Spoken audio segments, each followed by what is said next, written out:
Hey guys, it's Lee with Untapped Potential. Today we are doing a Magic Origins draft on Magic Online.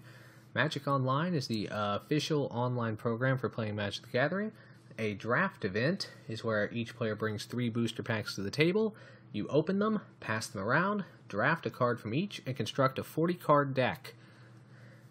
We will then battle in 3 rounds against the other opponents. And hopefully we'll do pretty well. We're doing this before Magic Duels comes out, because many of the cards that are in Magic Duels are also in this set. There are some in this set that aren't in Magic Duels, and vice versa, but this should give us a good preview of the format and some of the things we have to look forward to when Magic Duels drops later this week. We do have to wait for 8 people to show up, though, so I'm going to talk for a second here, but if things get too slow, I'll end the recording and restart again when the drafting process begins. For those of you that have never drafted Magic before, the way a draft works, each booster pack has 15 cards in it. What you do is once you open your pack, you thumb through it, you find whatever card you like the best, whichever one you think is strongest, whatever strategy you want to go into, you remove that card from the pack and place it face down in front of you in a pile of stuff that you kept. You place it face down so the other players don't see what you got.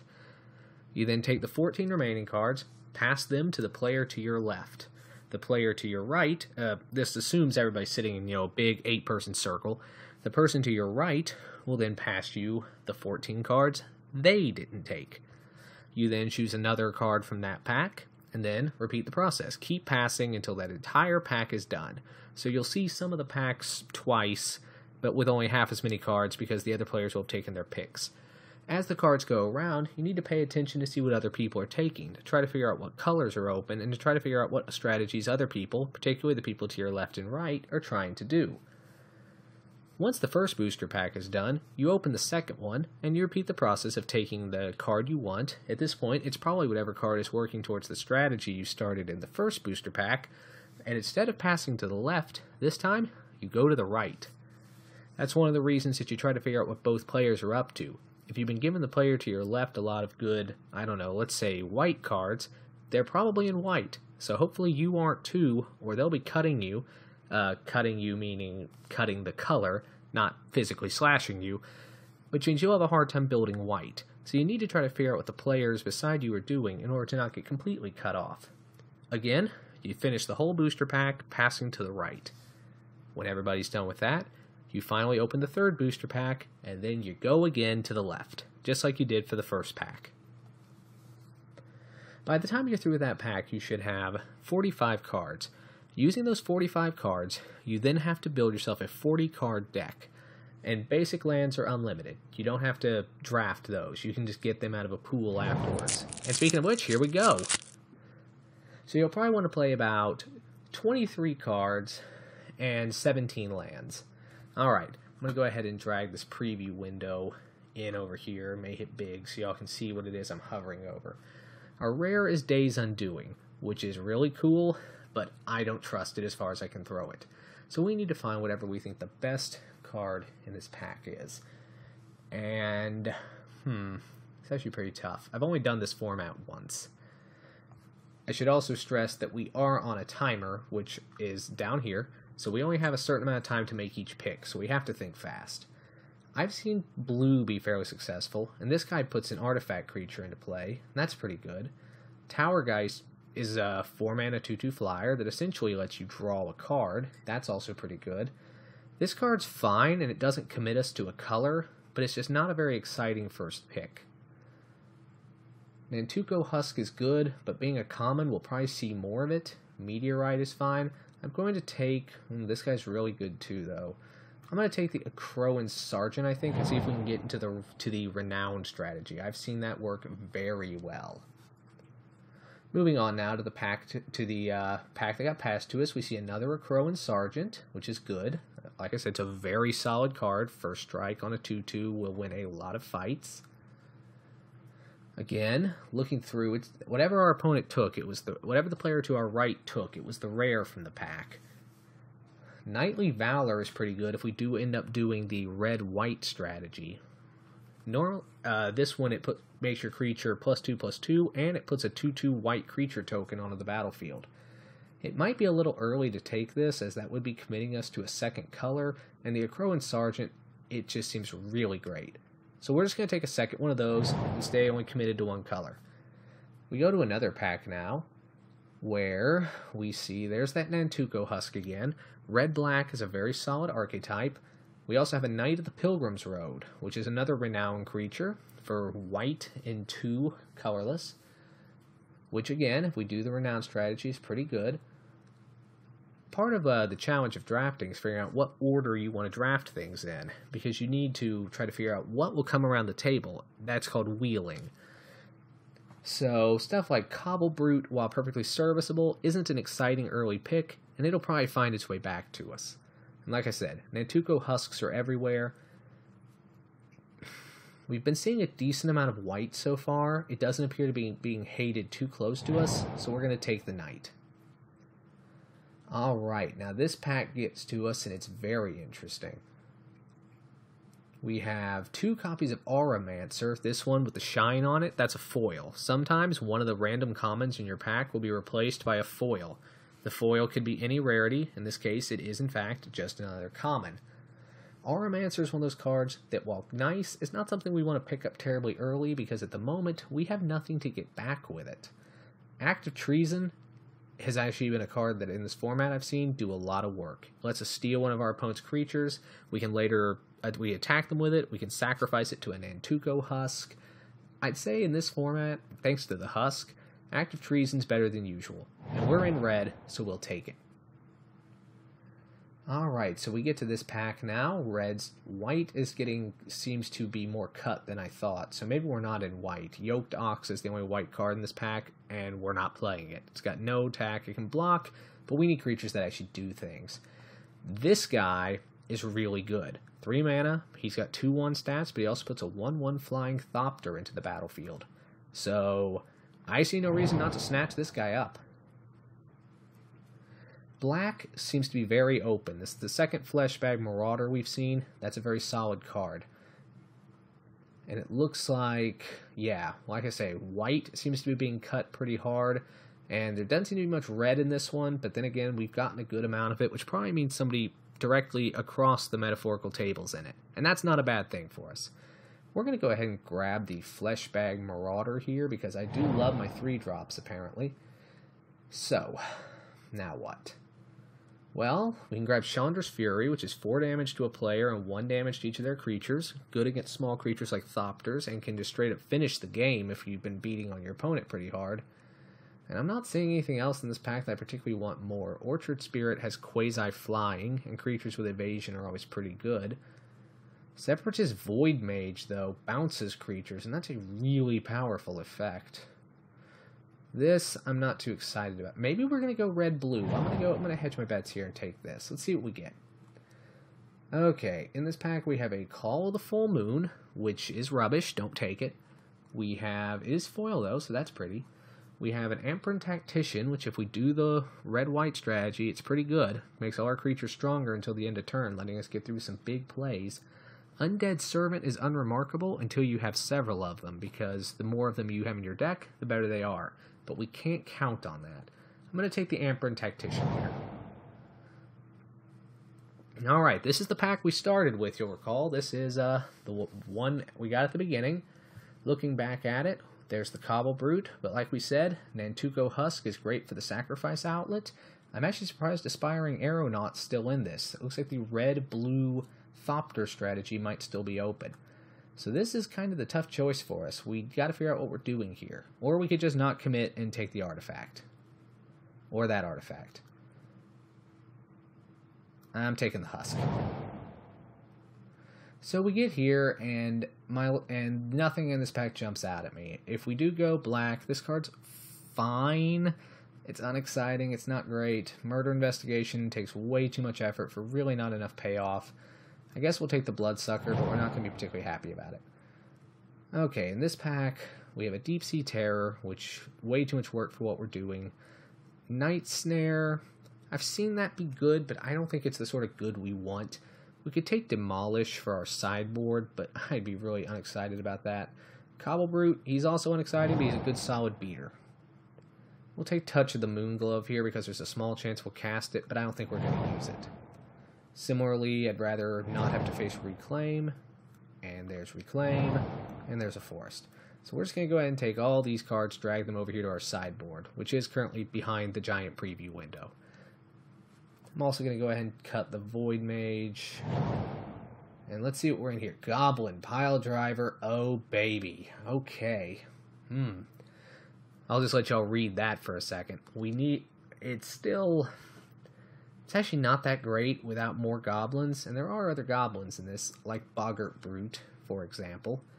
So I guess we're going to grab this guy, if for no other reason. He basically pays for a good chunk of this draft, and we're just going to be extra vigilant looking for any goblins we can snatch up.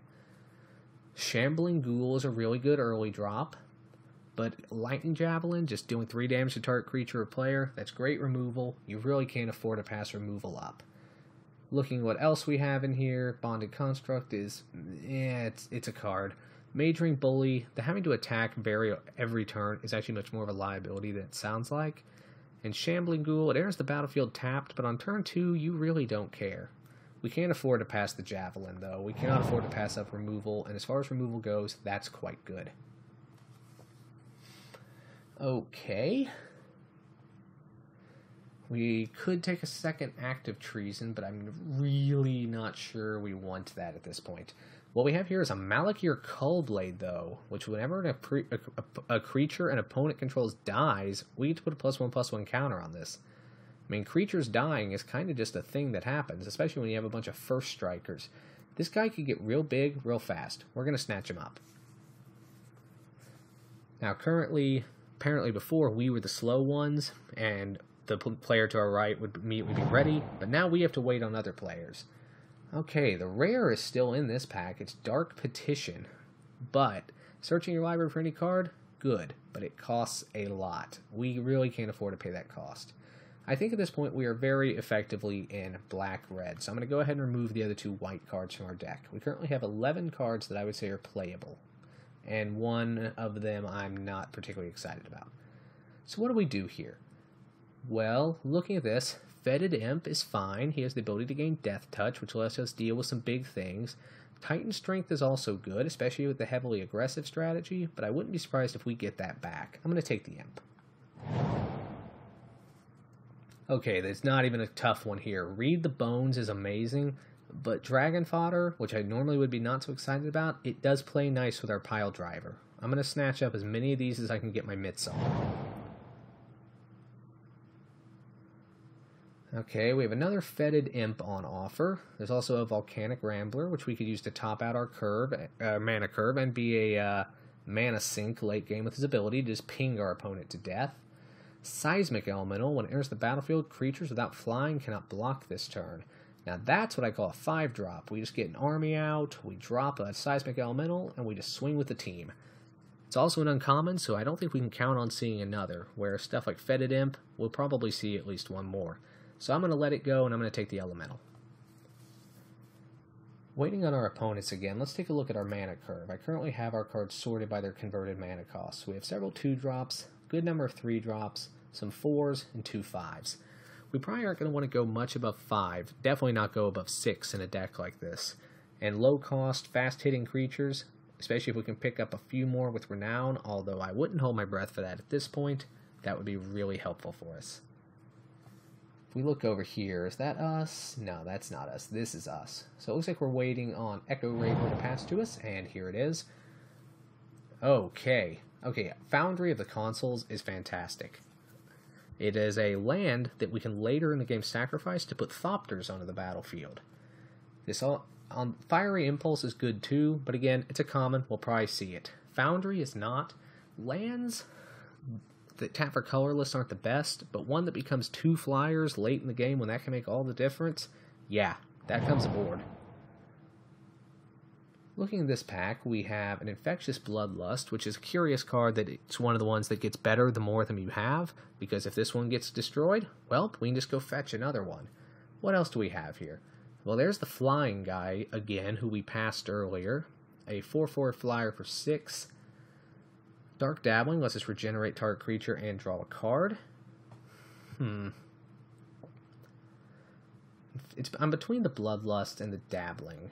If we can pick up a few more of these, I think that'd be really good for what we're trying to do since we're a fast-hitting deck. Yeah, I'm going to try it. Okay, nothing I'm particularly excited about here. Demolish is in our colors, but it's a sideboard card at best. Catacomb Slug is a 5-drop in our colors, but he's not on the beatdown plan at all. He has no abilities, he's just a big fat body, and I hate slugs. We're going to take the Alchemist Vial here. We probably aren't going to use it, but it does have a useful ability. We can sacrifice it to make sure target creature can't attack or block this turn, and it does draw us a card when it enters the battlefield. There's worse things. We don't have enough artifacts to go on this. That requires to go that would be real deep on artifacts, and we just can't commit to that at this point. Prism Ring is god-awful. No, I wouldn't be caught dead. So we're going to take the Bonded Construct. Again, it's probably not a card we're going to use. It does fit the early aggro strategy, though, so maybe. Active Trees in here, especially if we can pick up another Mantuko Husk. Smash to Smithereens here is actually really good. Destroy target artifact. It's not good for the main deck, but it's amazing in the sideboard. Fairy Miscreant gets better the more you have. Majoring Network lets you do stuff. I'm not going to use the Majoring, but I'll take it. Another copy of Smash to Smithereens, and a Mountain. Alright, so now we're going to the third and final pack, and this will be the moment of truth. Let's see what we can get. We have 15 more cards. We currently have 19 playables. Alright, we have a Herald of the Pantheon, not in our colors, but it is a pretty slick card. Nothing in our colors here. Thornbow Archer is in our colors, but it's not what we're trying to do. But there is a second copy of that Infectious Bloodlust, and hey, we said we were going deep on that, didn't we? Let's do it. I'm going to go ahead and cut the Alchemist Vial. We can always put it back in later. Once we're done drafting, we then have, I think it's 8 minutes, maybe 10, to actually construct our deck. So we're not committing to anything right now. We're just currently keeping the what we think we're going to do pile versus the probably not pile. But we have time once we actually start doing the deck building to make some final decisions. And we do have some decisions to make. We need to pick up at least 4 more playables, but I wouldn't be surprised if we're able to do that. Oh my goodness. Good times had by all. This guy, he costs 5, but when he enters the battlefield, he puts a 5/5 black demon creature token with flying onto the battlefield. A 5/5 flyer can shut down a game quickly. And this guy stays on the field too, as a 2/2.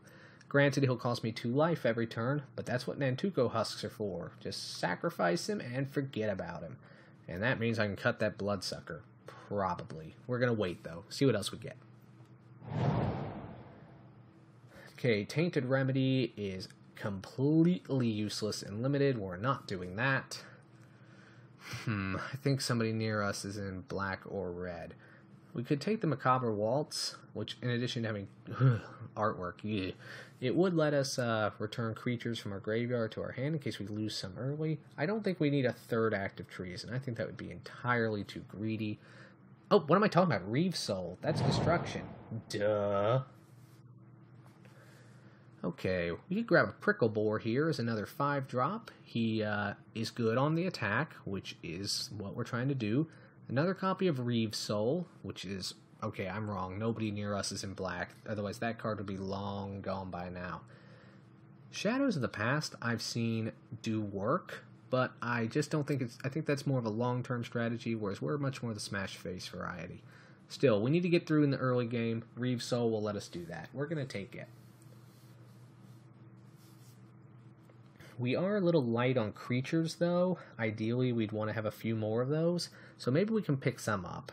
I mean, even if they're 3 or 4 drops. I mean, I will miss Prickle Boar, but missing out on that Reeve Soul, letting us do the early game smash, smash, smash with the Renowns, we just can't afford to not do that. Well, there is a Renown red creature that it also is a goblin. That's a good thing. A foil Necromantic Summons, which lets us put a creature from an opponent's graveyard onto the field. Or an Eyeblight Assassin. This is an elf. When it enters the battlefield, target opponent creature gets -1/-1 till end of turn, which is built-in destruction and a creature. Ooh, yeah, he's not very good in the late game. Yeah, it's a goblin, but we can't commit to that. We're going to take the Eyeblight Assassin with a respectful nod to Chandra's Fury. Like I say, though, we need creatures, and this one doubles. Let's see. We have Talent of the Telepath, a blue rare that isn't quite worth its admission. Return Centaur, which is a creature, and it hits our very light 4-drop slot. Meteorite does damage and ramps, but I think ultimately here I'm just going to take the Chandra's Fury. Just as a possible, hopefully by the time we get to 5 mana, they're low enough that we can just smack them in the dome and kill them. And it does also do 1 damage to each creature that player controls, which does have some post-combat abilities.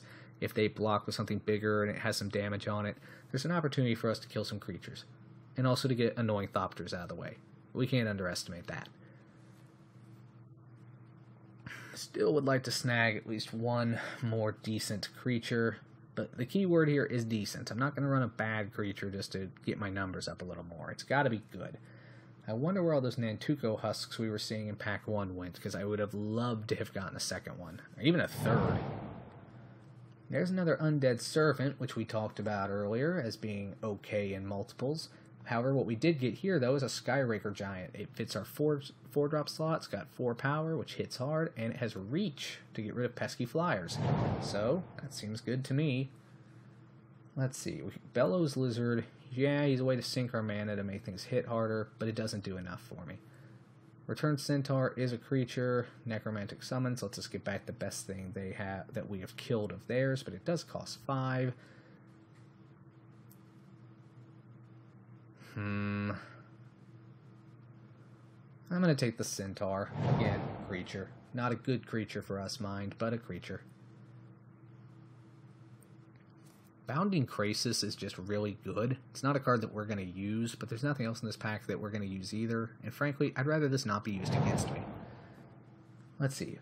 Magmatic Insight. As an additional cost to cast this, discard a land card, draw 2 cards. No thanks. We're going to unenthusiastically take the Cobble route.